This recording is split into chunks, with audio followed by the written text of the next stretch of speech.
The Mouse and the Motorcycle, Chapter 11, The Search. "I have to go out into the hotel," Ralph informed his relatives. "I've got to help the boy." "Oh, no, not into the hotel," cried Ralph's mother.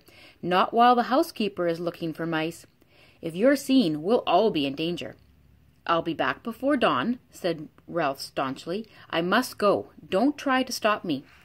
"See here, my boy, aren't you being a bit dramatic?" asked Uncle Lester.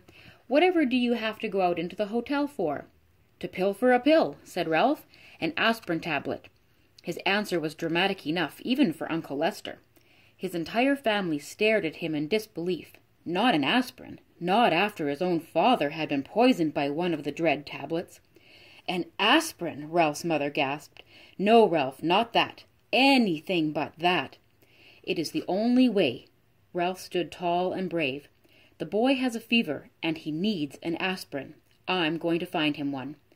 "Oh, Ralph!" His mother hid her face in her hands. "But Ralph," quavered Aunt Sissy, "remember your father. You can't carry an aspirin in your cheek pouches. It would poison you. How could you get one here?" "I'll find a way."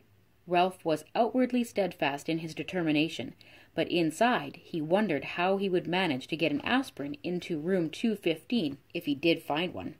Roll it, perhaps? "Ralph, stay here," pleaded his mother. "You're too young. Let your Uncle Lester go." "Well, now let's talk this over," said Uncle Lester. "I'm not too young, and I haven't a moment to lose." Ralph, who was really frightened by what he was about to do, also enjoyed the drama of the moment. "Goodbye. I shall return before dawn." "Ralph, promise me you'll be careful," pleaded his mother. "Promise me you won't climb into suitcases like your Aunt Adrian." Ralph's Aunt Adrian, who liked nice things, had climbed into a suitcase to examine a nylon stocking. Someone had closed the suitcase, and Aunt Adrian had never been seen again. It was hoped she had been carried away to a life of luxury.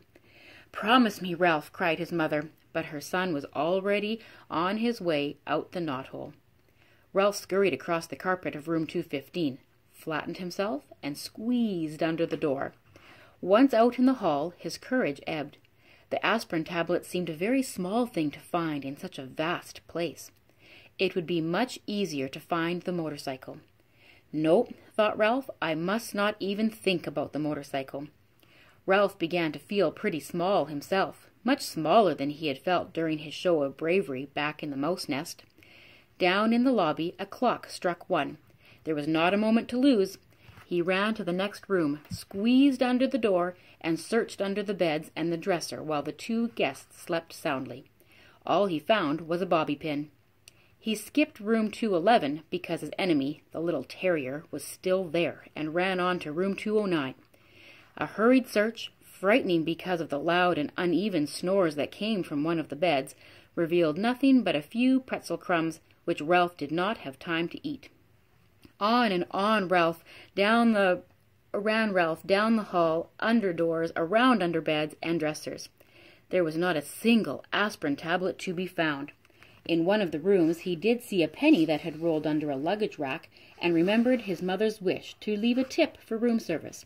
But tonight he had no time for pennies. He must press on and find an aspirin. A small doubt began to creep into Ralph's thoughts as he ran down the hall to the last room on the 2nd floor. Maybe there was no aspirin. Maybe he was risking his life and the lives of his family for nothing. But Ralph pushed the thought aside. He would not let himself become discouraged. If there was no aspirin on the 2nd floor, there had to be one someplace on the ground floor. Tonight he was willing to brave the stairs to find it. He flattened himself and squeezed under the last door on the 2nd floor. There was nothing under either of the beds but the things Keith called dust mice. There was no sound but the rattle of the windows in the wind. Ralph started across the carpet toward the dresser, when suddenly a light from the bedside table blinded him.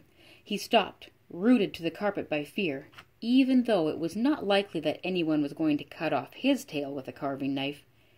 He heard someone slip out of bed and utter a sound halfway between a squeal and a scream. Before Ralph knew what was happening, an ordinary drinking glass had been clapped down over him, and there he stood in a glass trap. By then his eyes were adjusted to the light, and he found himself facing a pair of bare feet. Looking up, he saw that the feet belonged to a young woman in a pink nightgown. "Mary Lou, wake up," she whispered to the young woman in the other bed. "Look what I've caught." "Huh?" said Mary Lou, blinking and raising up on one elbow.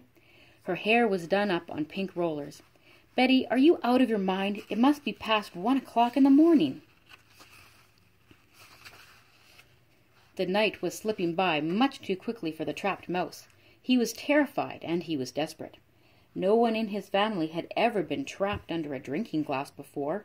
Worst of all, he was failing Keith and endangering his family. "Wake up, Mary Lou, and look," insisted Betty.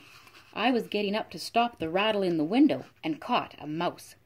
This news roused Mary Lou from bed, and the two young women knelt on the carpet to look at Ralph, who promptly turned his back. He did not care to be stared at in his misery, but it was no use. The women moved around to the other side of the glass. "Isn't he darling?" said Betty. "Just look at his cunning little paws." Mary Lou leaned closer for a better look. "And his little ears, aren't they sweet?" Betty was delighted. It was disgusting. It was bad enough to be trapped and stared at, but to have this pair carrying on in such a gushy fashion was almost more than Ralph could stomach. Cunning little paws indeed. They were strong paws, paws for grasping the hand grips of a motorcycle. "Oh, Betty, do you suppose we could take him back to Wichita with us?" asked Mary Lou. "My 3rd grade would love him." "So would my kindergarten," agreed Betty. "We could keep him in a cage on the ledge, and all the children could bring him food from home.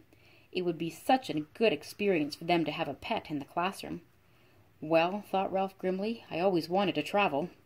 A cage in a kindergarten in Wichita, however, was not exactly the destination he had in mind. The minutes were slipping by dangerously fast. He had to do something. "Look," he shouted through the glass in desperation. "Let me go. Please let me go.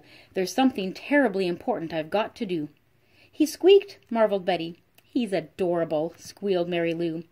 It was no use. Young women could not speak his language. Ralph was in despair. He thought of Keith tossing feverishly in his bed, and of his family huddled in the mouse nest waiting for his safe return. "But I don't see how we could take him back to Wichita," said Betty sensibly. "We're driving to San Francisco, and then to Disneyland before we start back. How could we carry him thousands of miles?"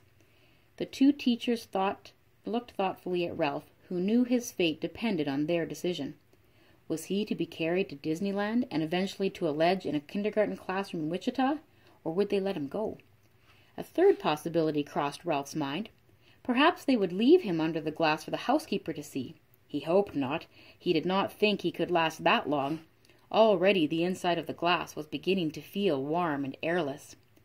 "I suppose we really shouldn't turn him loose in the hotel," said Mary Lou.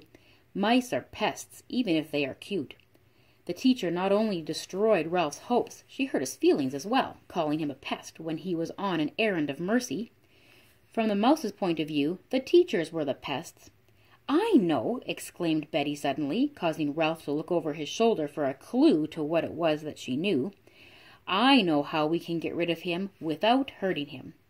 The young teacher reached over to the bedside table where she picked up a picture postcard. She slid it carefully under the glass and under Ralph's feet so that he was now standing on a postcard. He noticed the picture was of a giant redwood tree, the same postcard all travelers bought when they came to California. "Now what are you going to do?" asked Mary Lou.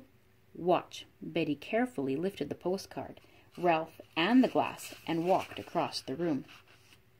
Even though he knew it was useless, Ralph scrabbled around in his tiny prison. He was afraid she was taking him toward the wash basin. He had heard of mice being drowned by people who did not like traps.